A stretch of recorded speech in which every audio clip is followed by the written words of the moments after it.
Alhamdulillahi Rabbil Alameen wa sallallahu wa sallam wa baraka nabina Muhammadin wa ala alihi wa sahbihi ajma'een. Assalamu alaikum wa rahmatullahi wa barakatuh. Welcome, brothers and sisters, to another installment of our light study of selected Ahadith from RIYADHUS-SALIHIN. Today we'll be looking at the Hadith on the authority of Zubayr ibn Adi. قال أتينا أنس ابن مالك رضي الله عنه فشكونا إليه ما نلقى من الحجاج فقال اصبروا فإنه لا يأتي زمان إلا والذي بعده شر منه حتى تلقوا ربكم سمعته من نبيكم صلى الله عليه وعلى آله وصحبه وسلم رواه البخاري. So this hadith on the authority of Zubayr ibn Adi, in it he said, we went to Anas ibn Malik radiallahu anhu and complained to him of our suffering at the hands of Al-Hajjaj. He replied, endure. For no time will come but will be followed by one worse than the present one, till you meet your Lord. I heard this from the Prophet sallallahu alaihi wa ala alihi wa sallam, and the hadith was collected by Bukhari rahimahullahu ta'ala. So in the hadith, when this group of tabi'een, this group of people from the second generation, they came to Anas ibn Malik and complained to him about Al-Hajjaj. And what is meant by Al-Hajjaj is Al-Hajjaj, or the person meant or intended is Al-Hajjaj ibn Yusuf al-Thaqafi, who was an infamous governor he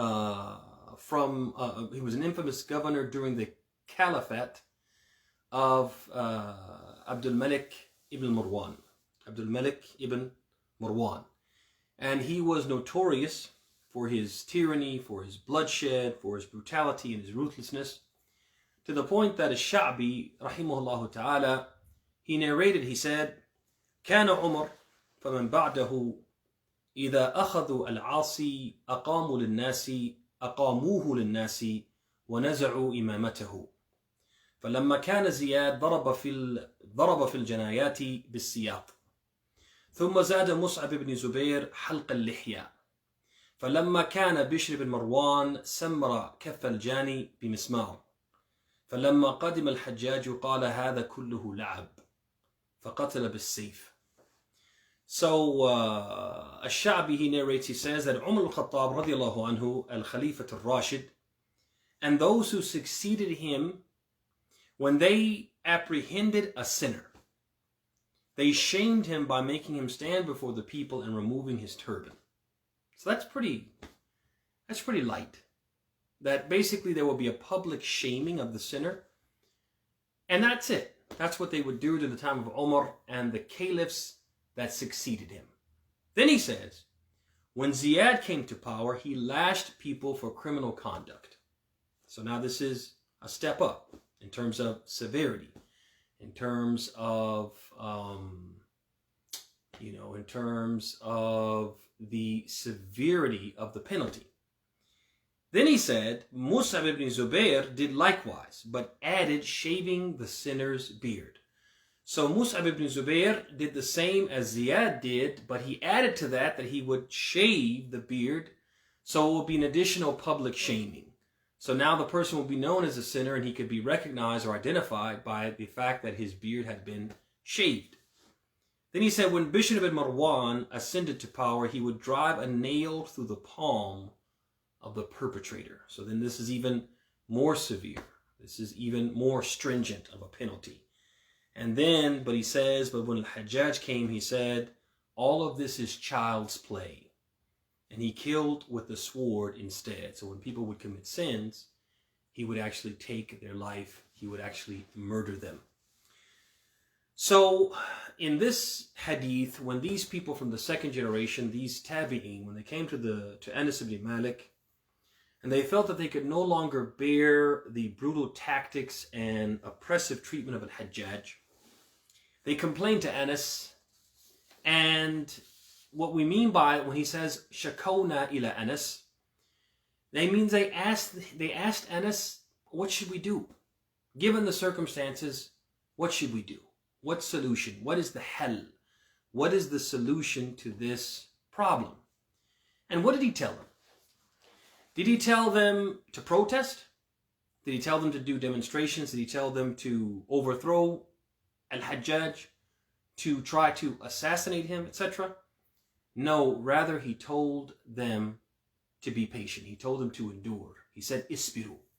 And then he explained why he was giving them this advice. He said, فَإِنَّهُ لَا يَأْتِي زَمَانٌ إِلَّا وَالَّذِي بَعْدَهُ شَرٌّ مِّنْهُ حَتَّى تَلْقَوْا رَبَّكُمْ.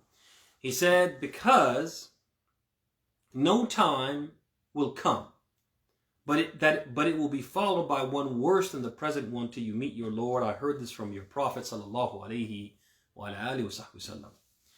Now there's some similar narrations on the authority of Ibn Mas'ud, which add additional context and explain exactly what Anas ibn Malik radiallahu anhu intended. So one of those narrations is the one in which Ibn Mas'ud, he was quoted as saying, لا يأتي عليكم يوم إلا وهو شر من اليوم الذي كان قبله حتى تقوم الساعة لست أعني رخاء من العيش يصيبه ولا مالا يفيده ولكن لا يأتي عليكم يوم إلا وهو قل علما من اليوم الذي مضى قبله فإذا ذهب العلماء استوى الناس فلا يأمرون بالمعروف ولا ينهون المنكر فعند ذلك يهلكون. So he said, no day will come except that it is worse than the day before it, until the hour is established. I don't mean comfortable living a person enjoys, or wealth from which he benefits in a material sense. Rather, what I mean to say is that no day will come to you except that it is scarcer in knowledge than the day which passed before it. So when the scholars pass on or pass away, people will be on equal footing. They will not command the good or forbid the evil. At that point, they will suffer a miserable fate. In another version of the same narration from Ibn Mas'ud, he said, one of the people who had heard this from him, he said, فَأَصَابَتْنَا سَنَةٌ خَصْبٌ. So he said, when after hearing this we had a year of prosperity, we asked him about that. Meaning we went back to Ibn Mas'ud and said, hey, you told us that the year following 1 year is always going to be worse. So we're trying to understand how we should interpret that in light of the fact that this year is more prosperous materially than the previous year. Whereupon Ibn Mas'ud responded, he said, لَيْسَ ذَلِكَ أَعْنِي إِنَّمَا أَعْنِي ذَهَابَ الْعُلَمَاءِ. He said, that is not what I'm speaking of. I mean the passing of the scholars. Then there's one more narration that's worthy of mention, and that is the one in which Ibn Mas'ud was reported to have said, لا يأتي عليكم زمان إلا وهو أشر مما كان قبله. So he kind of repeats along the same lines, and then he says, ولكن علماؤكم وفقهاؤكم يذهبون ثم لا تجدون منهم خلفا ويجيء قوم يفتون برأيهم وفي لفظ عنه من هذا الوجه وما ذلك بكثرة الأمطار وقلتها ولكن بذهاب العلماء ثم يحدث قوم يفتون في الأمور برأيهم فيثلمون الإسلام ويهدمونه. So in this last narration, which is again, it gives context to what Anas said in the first narration, you will not witness an era, except that it will be worse than the one which preceded it. I don't mean a ruler better than another ruler or a year better than another year in terms of prosperity. Rather, I intend that your scholars and jurists will pass away. You will not find suitable replacements for them, and some people will come who will issue religious verdicts based purely upon personal opinion. They will ruin Islam and demolish it. So now, if we consider the context provided by Ibn Mas'ud to the original narration from Anas ibn Malik, we can conclude that these words, لا يأتي زمان إلا والذي بعده شر منه, no time will come except that the time which follows it will be worse than it. They convey the following meaning. One is that when faced with trials, generally, and the trial of wicked rulers specifically, Islam teaches us to exercise patience. And we can see that clearly by the statement of Anas ibn Malik, in which he said, Isbiru. He said, be patient. The second thing is that we must follow this teaching of being patient under these circumstances, rather than our emotions and or opinions. So we have to follow this teaching of Islam to be patient under these circumstances specifically, as opposed to following what our opinions tell us and our emotions tell us. The natural reaction, the knee-jerk reaction, is to fight back. But that's not what Islam teaches us to do, and there's a real good reason for that, as we're going to see shortly. Another thing that the context that Ibn Mas'ud's Athar provide is that things will get worse, and the situation will be exacerbated by the scarcity of learned people. That means that people will have fewer learned people to turn to who will advise them in accordance with what Islam says. There will be fewer scholars and knowledgeable people who, when the people are upset, when the people are overwhelmed, when the people feel that they just can't take it anymore, and they want to know what they can do Islamically, there will be fewer people to tell them, be patient. This is what Islam says. There will be fewer people to tell them what Islam says under those circumstances. And as a result, there will be much confusion.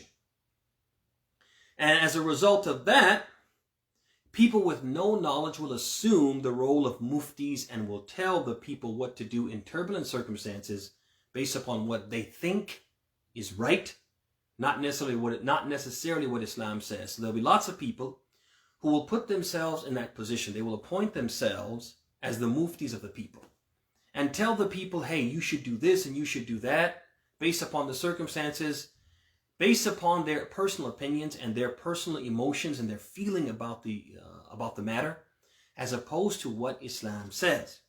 And these self-appointed muftis will also likely justify their verdicts by promises of prosperity, using prosperity as a carrot on the stick to goad people into doing things which are not consistent with the teachings of Islam. So they say, yeah, overthrow the ruler, fight back, demonstrate, protest, do that, because that will give you freedom. That will liberate you. That will put you in a position where you can have more money. You will have more material wealth. You'll have more property. They'll put that as a carrot on the stick. But Ibn Mas'ud, in his statements, what you consistently see is he says, I'm not talking about material prosperity. That's not really what's important. It's spiritual prosperity which is really important. And this is what will suffer, and this is what is at risk. And that brings us to the last point. We have to resist the temptation to listen to these people, these self-appointed muftis, who add evil to evil and harm to harm. We have to resist listening to them and being from the people who add evil to evil and harm to harm, and thereby accelerate the process of the increase of evil that Anas was talking about when he said, and Ibn Mas'ud as well, لا يأتي زمان إلا والذي بعده شر منه حتى تلقوا ربكم. He said that there will not come a time except the time after it will be worse than it until you meet your Lord. Worse than it in what sense? In a material sense? No, in a spiritual sense. As Ibn Mas'ud explained, he said, أعني بذلك ذهاب علمائكم وفقهائكم. He said, I mean by that the passing away or the passing on of your scholars and your jurists. So now if we consider everything that we've said so far, we can conclude that the message of Anas to his pupils was this. Number one, when there is evil and we cannot eradicate it entirely, our duty is to minimize it so that it is less than it would be if we did nothing, or less than it would be if we did something that amounts to a greater evil, which would make the situation worse, which is why Anas told them, isbiru, be patient. Because if you do something, then what you do is going to make the evil even worse. And in Islam, we're not allowed to respond in a way which makes the evil worse, because our job is to what? Is to minimize the evil if we cannot totally eradicate it. The second thing we see, or the second message from what Anas said, is that it is as if Anas is telling them, look, Things are bad right now. I'll be the first to admit it. But our Prophet told us that things will always get what? Will get incrementally worse. That tomorrow will be worse than today. And the day after tomorrow will be worse than tomorrow, etc. So you have to be patient. You have to learn to exercise patience. Why? Because if you can't be patient now when it's less evil, when there's less oppression, how will you be patient when there's more evil and more oppression? And then last but not least, number 3, Anas is teaching us that the general rule in Islam is that it is not permissible. لا يجوز دفع مفسدة بمفسدة هي أعظم منها أو هي أشد منها. It is not permissible for us to respond to a wrongdoing, to an act of oppression, to a crime in a way that is likely or potentially, or that is likely to make it worse or will potentially make it worse. Specifically, it is not permissible to try to overthrow or fight back, overthrow a ruler or fight back, because rulers almost invariably respond with even greater brutality and bloodshed. And if you want to look for an example, you don't have to look very far. Just look at modern day Syria. Just that's one example out of many that we could quote from the present age and even from history, where when people tried to overthrow the ruler responded with even more brutality and even more bloodshed. And after the dust settles and people can kind of reflect upon the decisions they made, they almost invariably regret having tried to what? To fight fire with fire and to fight the brutality of the ruler with brutality and with coups, etc. And if you look at Syria, for example, they were made promises by certain people, by certain external forces, by certain nations which sought to benefit from the conflict, sought to benefit from the coup. And when it became clear that the coup was not going to be successful, that these militias and these revolutionary groups and these groups which were intent on overthrowing the government were not going to be successful, no matter how much money and weaponry was given to them, that they were going to be crushed by the regime, those same countries and nations, those foreign countries, they backed out and left them there. And now they are there to deal with the brunt of the brutality of the ruler.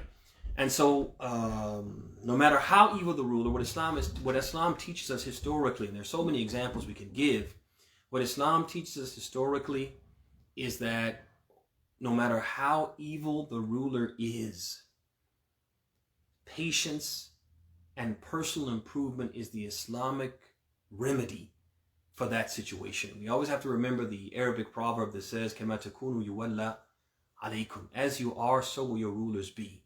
That our rulers are a reflection of our own selves.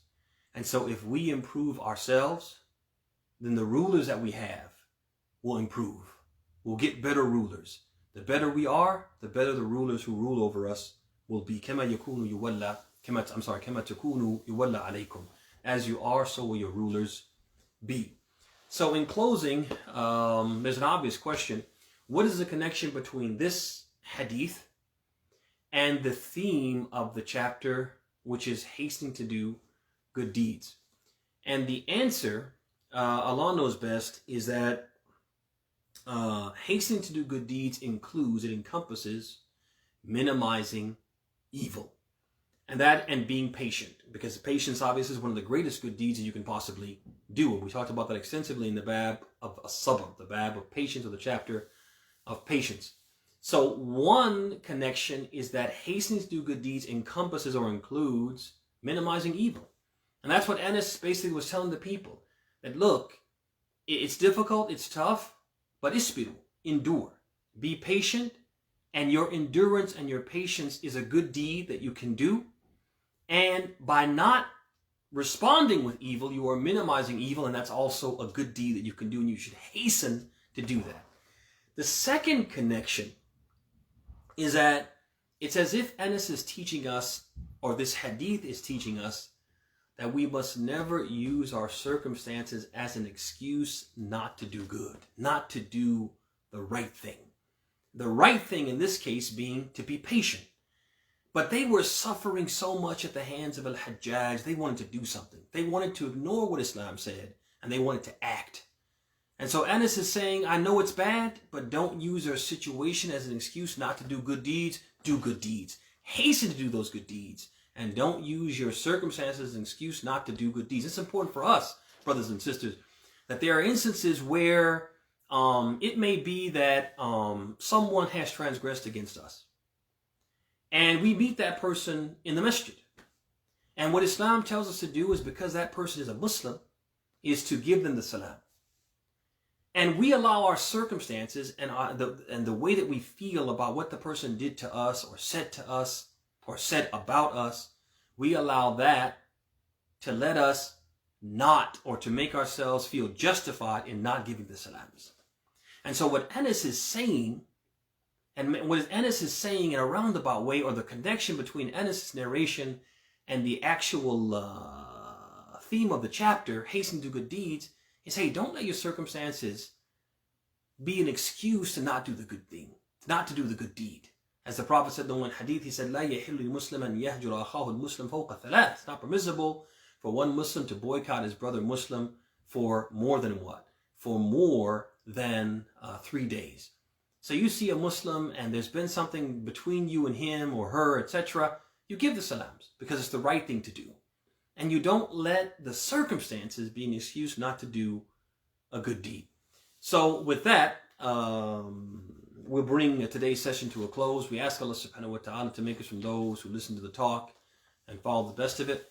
And we ask Allah subhanahu wa ta'ala to make us from those who He teaches beneficial knowledge, and who He truly allows to benefit from that knowledge by making us from those who put into practice. هذا وصلى الله وسلم وبارك على محمد وعلى آله وصحبه أجمعين. السلام عليكم ورحمة الله وبركاته.